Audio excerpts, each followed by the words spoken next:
Chères étudiantes, chers étudiants, bienvenue au sein de l'université. Nous sommes très heureux de vous y accueillir. Elle sera pour vous un lieu d'apprentissage et de développement d'un ensemble de compétences. Ce n'est pas tout, elle sera également votre espace de vie, d'épanouissement, de rencontres et d'échanges avec des étudiants de différentes cultures et nationalités. Nous vous souhaitons une excellente année universitaire. Commençons le module. Cliquez sur Suivant pour continuer.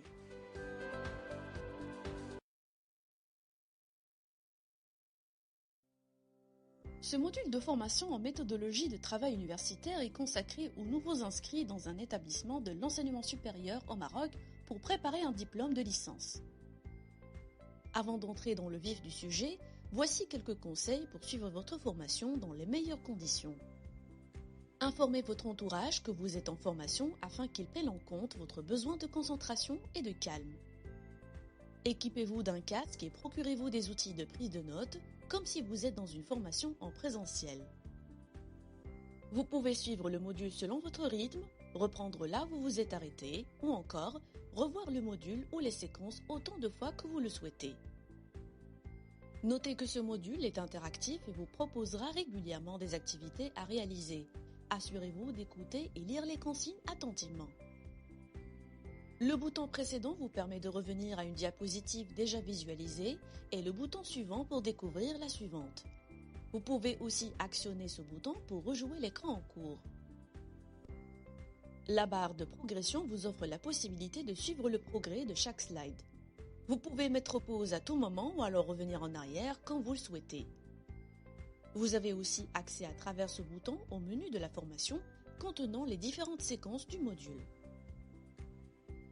En cliquant sur le bouton Ressources, vous pouvez accéder au contenu supplémentaire et télécharger les documents mis à votre disposition. Finalement, vous pouvez à travers ce bouton réaccéder à cette aide de navigation à tout moment.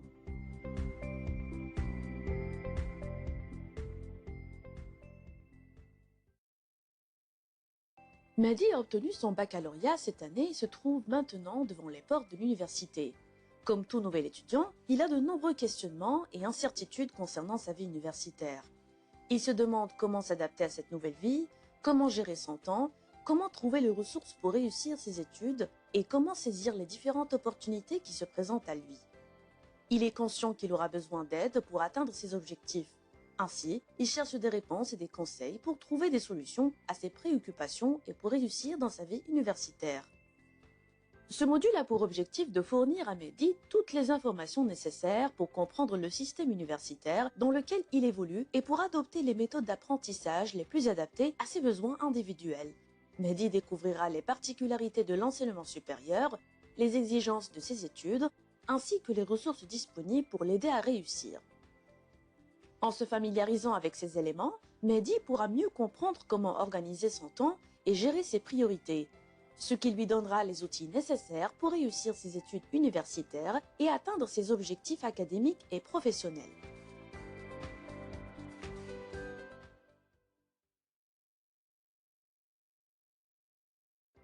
Ce module s'articulera autour de 4 chapitres. La vie à l'université, les styles d'apprentissage, les techniques de la recherche de l'information et les techniques de traitement de l'information.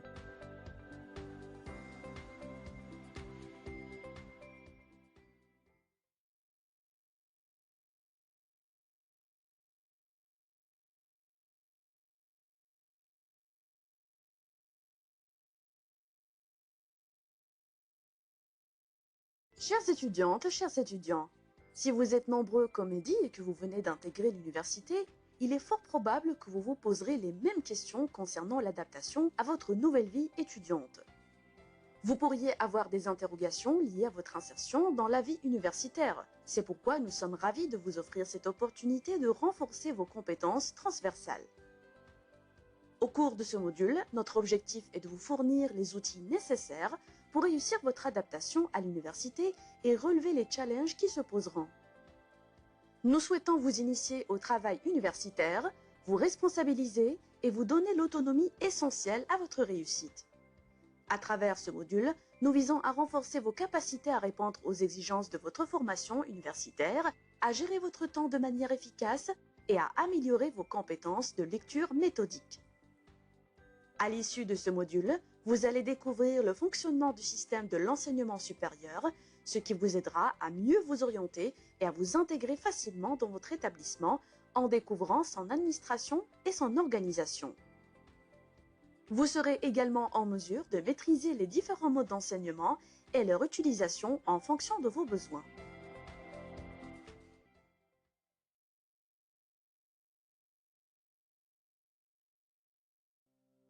Maintenant que vous êtes inscrit à l'université, il est judicieux de comprendre les différents éléments qui composent le système d'enseignement supérieur au Maroc.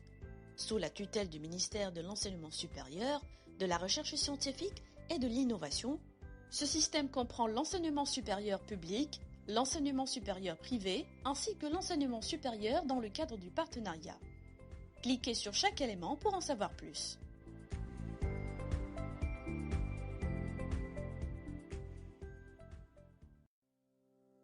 L'enseignement supérieur public comprend deux composantes. Les universités publiques. Les établissements de l'enseignement supérieur ne relevant pas des universités et qui sont sous la tutelle d'autres départements ministériels. Ils sont placés sous l'autorité pédagogique et scientifique du ministère de l'Enseignement supérieur, de la Recherche scientifique et de l'Innovation.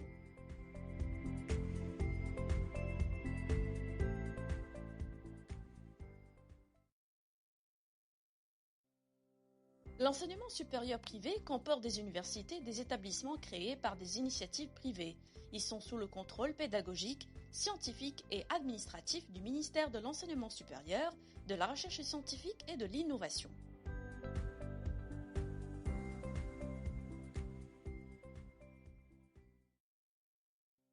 Les universités et les établissements établis en partenariat sont des fondations à but non lucratif. Ils sont placés sous le contrôle pédagogique, scientifique et administratif du ministère de l'Enseignement supérieur, de la Recherche scientifique et de l'Innovation. L'enseignement supérieur privé et en partenariat public-privé remplit, à côté de l'enseignement supérieur public, une mission de formation, d'accès à la culture et à la technologie et de promotion du progrès et de la recherche scientifique. Il participe à la diversification de l'enseignement supérieur national par l'innovation dans les programmes de formation et de recherche.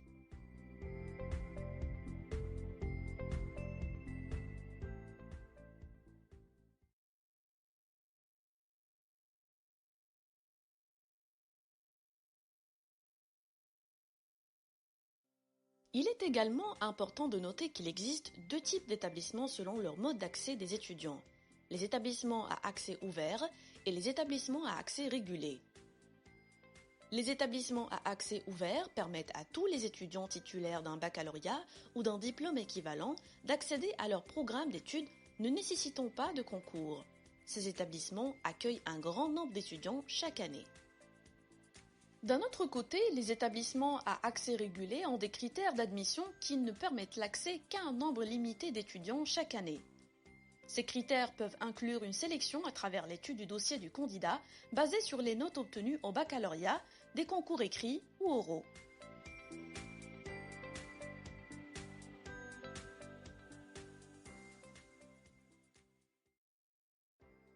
Penchons-nous maintenant sur l'organisation des universités au Maroc. Savez-vous ce qu'est une université et comment elle est organisée ? Selon la loi régissant le secteur de l'enseignement supérieur, l'université marocaine est placée sous la tutelle de l'État. Elle est constituée de la présidence et des établissements tels que les facultés, les écoles et les instituts. Elle est dirigée par un président et administrée par un conseil où les étudiants sont représentés par 3 représentants élus par et parmi les étudiants de l'université.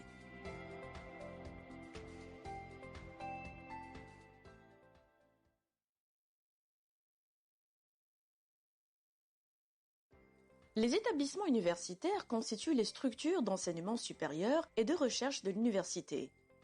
Ils regroupent des départements correspondant à des disciplines et des champs d'études et de recherche, ainsi que des services. La gestion de ces structures est assurée par un conseil d'établissement où sont représentés les étudiants et dirigée par des doyens pour les facultés et des directeurs pour les écoles et instituts.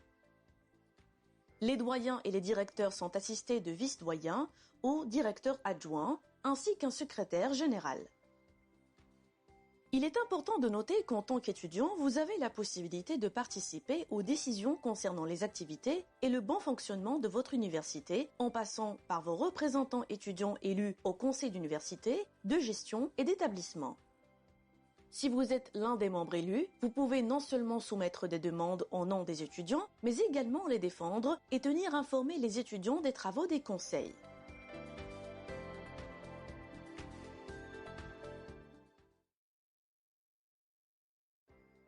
Les universités marocaines ont pour but de remplir des missions multiples. Elles visent non seulement à renforcer l'identité culturelle et nationale, mais également à contribuer au développement global du pays, promouvoir les valeurs universelles, assurer la diffusion et le développement du savoir, de la connaissance et de la culture, encourager la recherche scientifique et technologique, développer les compétences des étudiants grâce à des formations initiales et continues dans divers domaines, et préparer les jeunes à leur future vie professionnelle.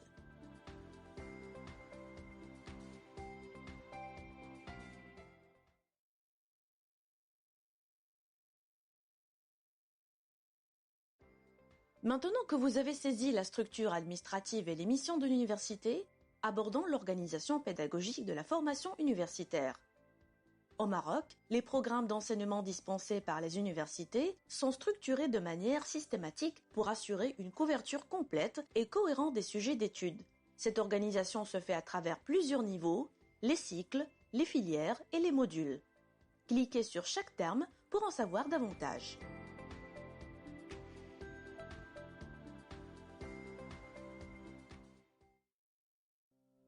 Les cycles de formation correspondent aux étapes successives du parcours d'enseignement, comprenant la licence, le master et le doctorat, qui sont à l'origine du système LMD.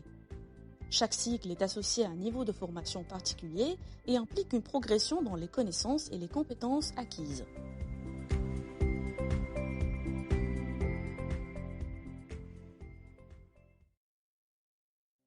Une filière est un cursus de formation comprenant un ensemble cohérent de modules pris dans un ou plusieurs champs disciplinaires. Certaines filières peuvent avoir un tronc commun. Une filière du cycle licence est organisée en 6 semestres et a pour objectif de faire acquérir des connaissances et des compétences qui vous permettent de poursuivre vos études supérieures, d'intégrer le milieu socio-économique ou de créer votre propre entreprise.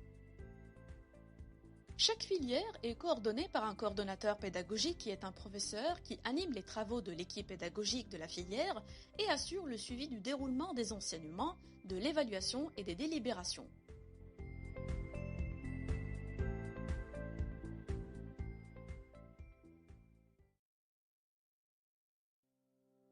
Un module représente l'unité fondamentale de la filière. Son enseignement peut prendre l'une des formes suivantes: des cours théoriques, des travaux dirigés, des travaux pratiques, des activités pratiques sous forme de travaux sur terrain ou stages, et autres formes cohérentes avec la formation. Chaque module s'étale sur un semestre et correspond à un volume horaire de 40 à 50 heures comprenant à la fois des enseignements et des évaluations.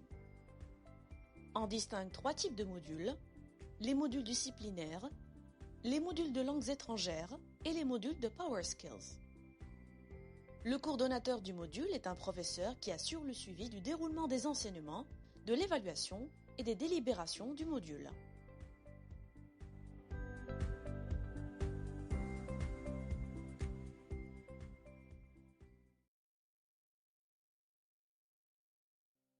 Intéressons-nous à présent à l'architecture du cycle licence. Il convient de noter que ce dernier s'étale sur 3 années d'études, 6 semestres, et comprend 7 modules par semestre. La première année est composée de 2 semestres, S1 et S2, comportant 10 modules disciplinaires, ainsi que 2 modules de langues étrangères, un module de Digital Skills et un module de Soft Skills qui porte sur la méthodologie de travail universitaire. La deuxième année est composée de 2 semestres, S3 et S4, comportant 10 modules disciplinaires, 2 modules de langues étrangères, un module Soft Skills pour le développement personnel et un module Culture and Art Skills qui permet d'acquérir des connaissances en histoire, art et patrimoine du Maroc. Le contenu modulaire des 4 premiers semestres est harmonisé à l'échelle nationale. Ils constituent le tronc commun et sont sanctionnés par le diplôme des études universitaires générales. La troisième année, composée de 2 semestres, S5 et S6, consiste en renforcement de la spécialisation et la professionnalisation grâce à 10 modules disciplinaires, dont 2 modules professionnalisants, 2 modules de langues étrangères, un module de Digital Skills et un module de Professional Skills, qui prépare l'étudiant au marché du travail. Notez qu'il est important de comprendre clairement les conditions dans lesquelles les cours sont enseignés. Cela veut dire que vous devez maîtriser les contenus de vos modules et les valider pour obtenir votre diplôme.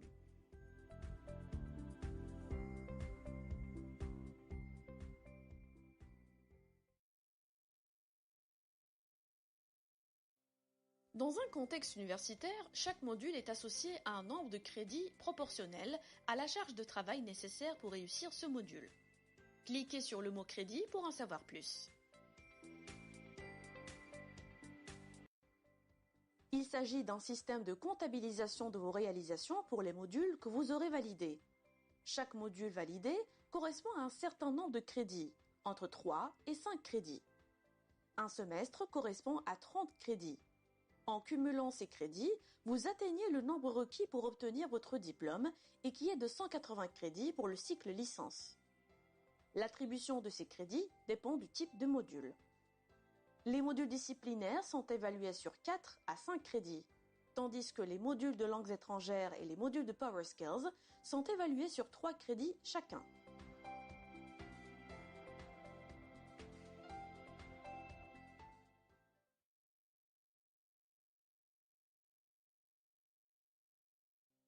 Explorons maintenant les diverses formes d'évaluation.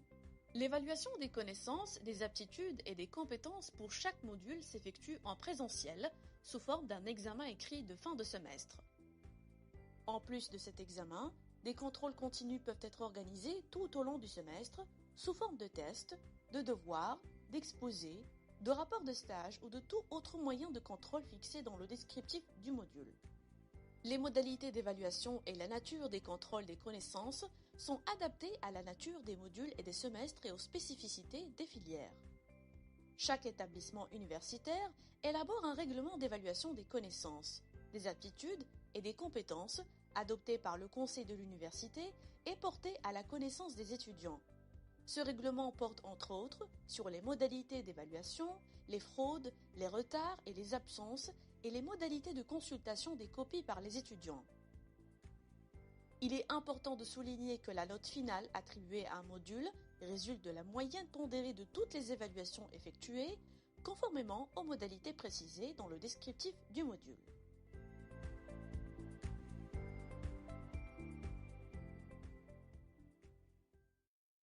Un module est acquis soit par validation si sa note est supérieure ou égale à 10 sur 20, soit par compensation si l'étudiant valide le semestre dont fait partie ce module.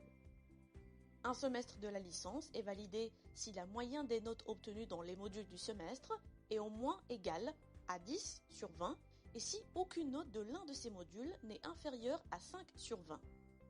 Un semestre peut être validé par compensation entre les semestres S1 et S2, S3 et S4 ou S5 et S6, si les deux conditions suivantes sont satisfaites.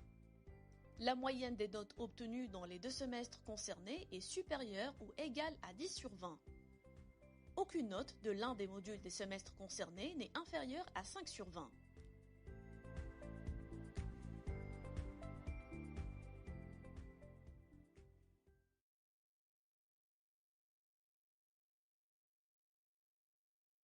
Passons maintenant en revue les différents modes d'enseignement en vigueur.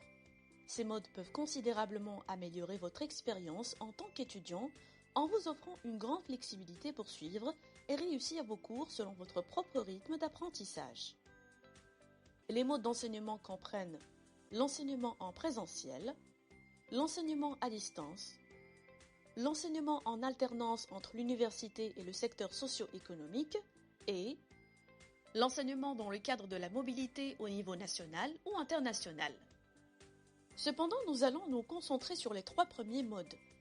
Tournez chaque carte en cliquant dessus pour en apprendre davantage.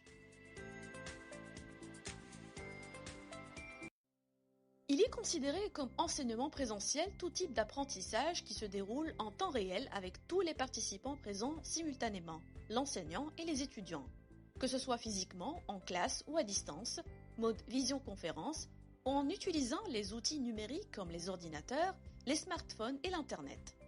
Cette méthode de formation permet des échanges en temps réel, en face à face, par téléphone, chat ou visioconférence.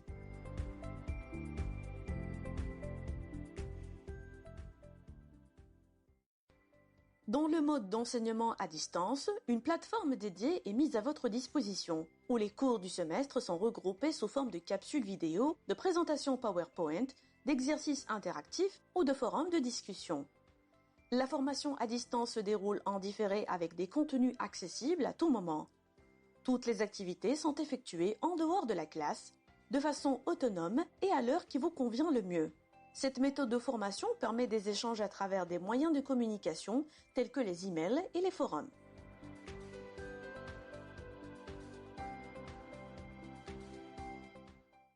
La formation comporte des périodes d'activité en entreprise et de périodes d'activité au sein de l'établissement d'enseignement supérieur. Les activités d'alternance comportent des acquisitions de compétences en entreprise qui font l'objet d'une évaluation.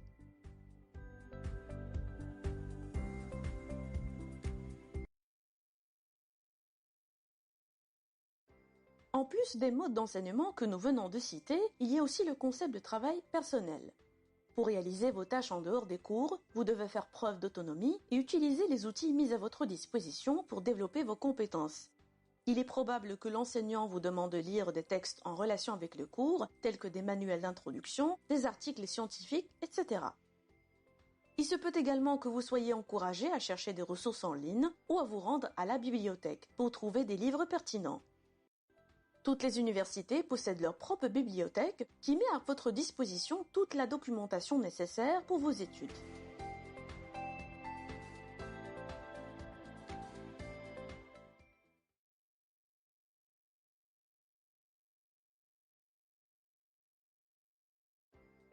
Au cours de votre cursus universitaire, vous serez amené à consulter des ressources soumises à des droits de propriété intellectuelle. Il est donc important de respecter la loi relative aux droits d'auteur.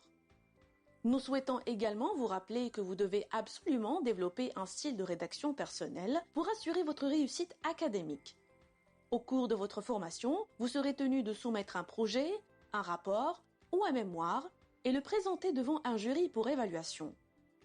Il est important que le document ne soit en aucun cas copié d'une ressource, car dans le cas contraire, il sera considéré comme du plagiat et il ne sera pas accepté et pourrait entraîner un échec ou des sanctions. Afin d'éviter le plagiat, il est important de ne pas reproduire intégralement une source d'information sans mentionner la référence appropriée. À cet égard, les universités marocaines ont recours à des outils de détection de plagiat capables d'identifier les similitudes entre un texte rédigé par l'utilisateur et la source d'origine.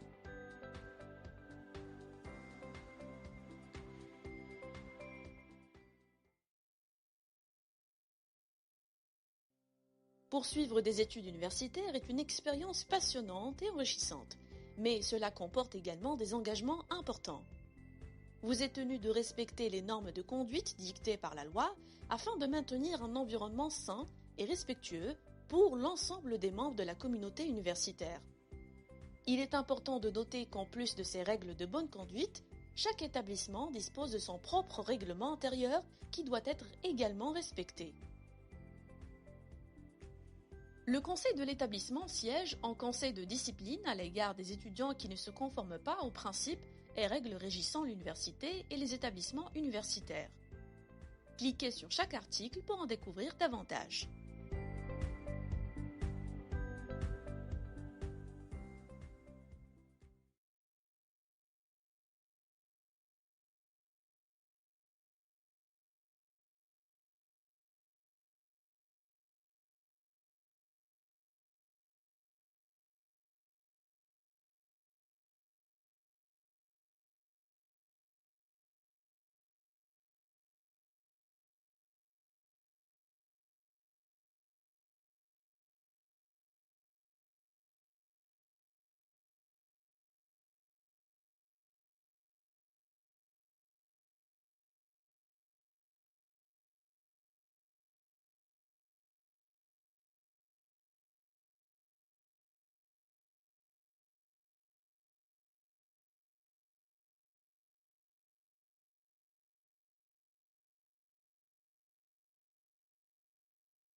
Lorsque vous entamez des études dans une filière donnée, il se peut qu'à un certain moment vous réalisez que cette filière ne correspond pas à vos aspirations, vos centres d'intérêt ou vos compétences.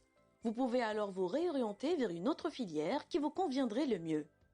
Pour ceci, toutes les filières prévoient des passerelles afin de vous permettre, tout en conservant vos acquis, de vous réorienter au sein d'un même établissement ou vers un autre établissement universitaire. Notez que vous avez la possibilité d'accéder à des parcours d'excellence après validation des 4 premiers semestres pour choisir la filière qui correspond le mieux à vos intérêts et à vos aspirations professionnelles.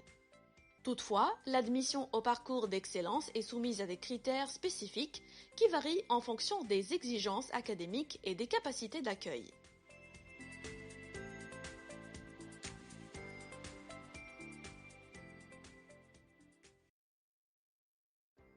Les établissements d'enseignement supérieur au Maroc offrent des structures de recherche telles que des centres, des laboratoires et des équipes de recherche. Ces structures sont conçues pour encourager la recherche scientifique et l'innovation chez les enseignants-chercheurs et les étudiants. Elles leur permettent également de contribuer à la production de la connaissance dans plusieurs domaines.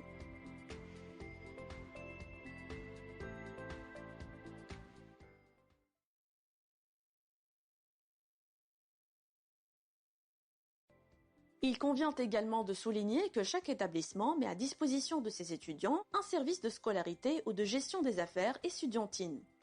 Ce service assure plusieurs fonctions essentielles telles que la gestion des inscriptions, des réinscriptions, des transferts et des changements de filière, la délivrance de cartes d'étudiants, d'attestations de scolarité et de réussite, ainsi que la délivrance des diplômes.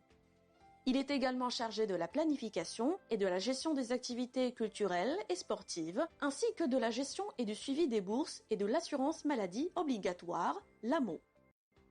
De plus, toutes les informations relatives aux cours, y compris les dates de démarrage, les avis d'examen, les conférences et les sorties organisées, sont affichées dans les départements concernés et sur les sites web de chaque établissement. Vous pourrez également trouver toutes les informations concernant l'admission en première année de cycle licence sur ces sites web.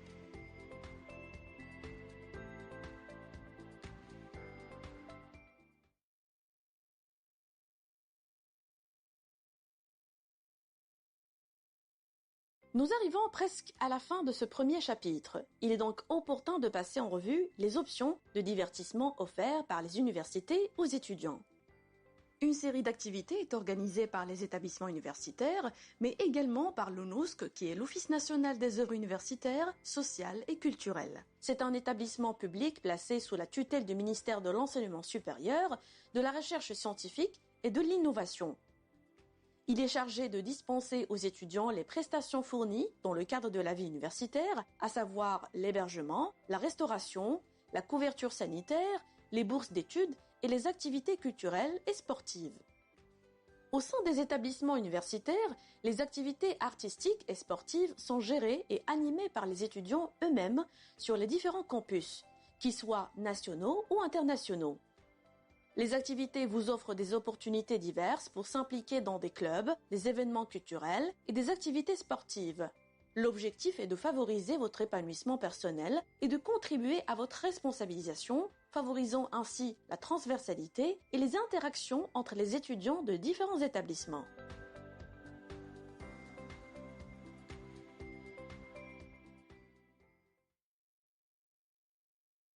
Nous voici arrivés au terme de ce premier chapitre. J'espère qu'il vous a été utile et vous a permis de mieux comprendre le système d'enseignement supérieur au Maroc. Nous avons couvert des thèmes importants tels que les différents modes d'enseignement, les modalités d'évaluation en vigueur et les exigences en matière de travail personnel pour réussir votre parcours universitaire. Nous avons également abordé vos droits et engagements en matière de comportement approprié à l'université. En fin de compte, nous sommes tous ici pour réussir et atteindre nos objectifs académiques et c'est ensemble que nous pouvons y arriver. Je vous souhaite très bonne chance et je suis convaincue que vous serez en mesure de mettre en pratique les compétences que vous avez acquises dans ce chapitre pour réussir à l'université. Notez que vous pouvez télécharger le présent chapitre en version PDF en cliquant sur le bouton suivant. Maintenant, je vous laisse passer un quiz qui vous permettra de tester votre compréhension des concepts clés abordés dans ce chapitre. Assurez-vous de lire attentivement les questions et de prendre le temps de réfléchir soigneusement avant de faire votre choix. Au plaisir de vous retrouver dans le chapitre suivant. À bientôt!